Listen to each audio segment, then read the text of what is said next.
So I know his voice is what you're here to see, but we'll do just a few quick questions. Yeah.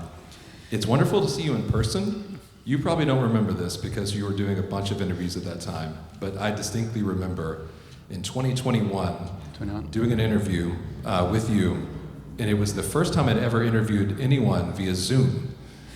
Oh, okay. It was awkward, and but wonderful. It was like, oh, there's José González, but kind of. Yeah. I had a similar experience when I got to meet Ben Stiller the first time. It was like on a screen, like, oh. Yeah. It's kind of weird being so close to someone, but yeah, so far. Absolutely.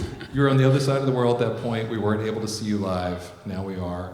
A lot of things have transpired since then. And I remember talking to you at the time about that album and how the birth of your first child really kind of changed the lens through which you were wanting to write some of those songs and what you wrote about on that record. You now have 2 children. Yeah. It influenced the video and everything of the new song that just came out. Yeah. I'm wondering for you, is that still a well that you're pulling from? You're working on a new album, seeing the world through their eyes. I think so. I mean, family life takes a lot of time, so it's difficult not to get inspired and frustrated and all of the palette of emotions.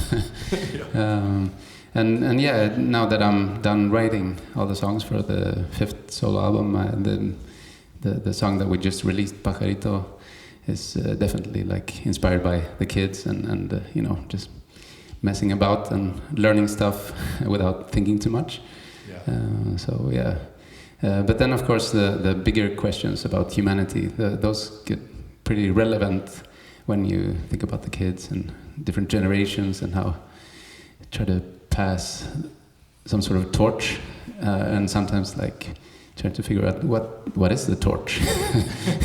Maybe I shouldn't try to pass on anything and let them do the thinking. Well, and you took on some big topics on the last record, and certainly a lot of things have happened since 2020, 21. That was a turbulent enough time where we remain in turbulent times. Do you feel any sense of burden or expectation as an artist to address anything like that, or have that come out in what you're creating? It comes out naturally for me. Sometimes I feel like, as I've mentioned, like the torch thing. Yeah.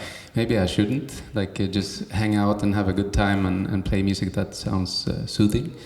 But it's not me. So I like trying to figure out stuff to say or things to play that is part art and not necessarily just nice sounds.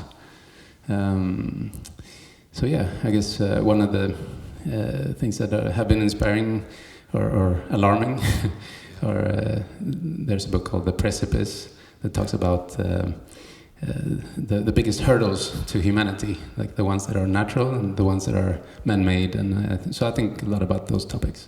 But I switch between heavy topics and stuff that art for art's sake, so like trying to find rhythms that sound groovy. Try to find harmonies that sound soothing or uplifting. So that's a mixture.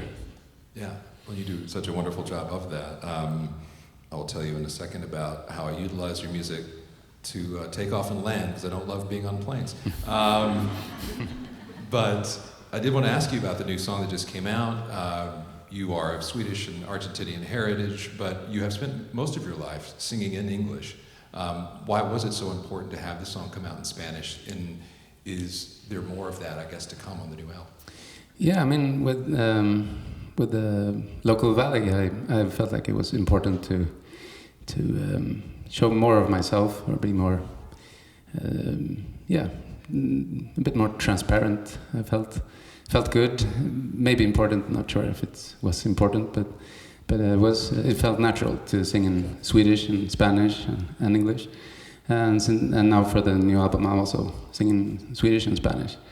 And there's something relieving with that. Like I used to try to have my private persona and my artistic persona being separate, But with the years, I feel like it's easier if I just let go. So there's, and it's fun to sing in. If I sing in Swedish in the US, most people don't know what I'm singing about, and it can be similar in some places around the world with English. It used to be like that for me when I started writing in English. It was like the poetic and enigmatic language, which it's not anymore, I guess. Yes, point taken. No, I mean, for me, like because I've traveled so much and I use English all the time. Yeah. Well, as I referenced, your music is, as you referenced, it has majesty, it has soothing aspects of it. It really brings you to different places, and I truly have, at times, utilized a playlist of your music to calm me down as a flight was taking off. I wonder, after all these years, is there a particularly funny or interesting way that people have utilized your music over time? Yeah, I mean, it used to be a thing that couples would come and like, yeah, we listen to your music. Okay, that's fine. TMI.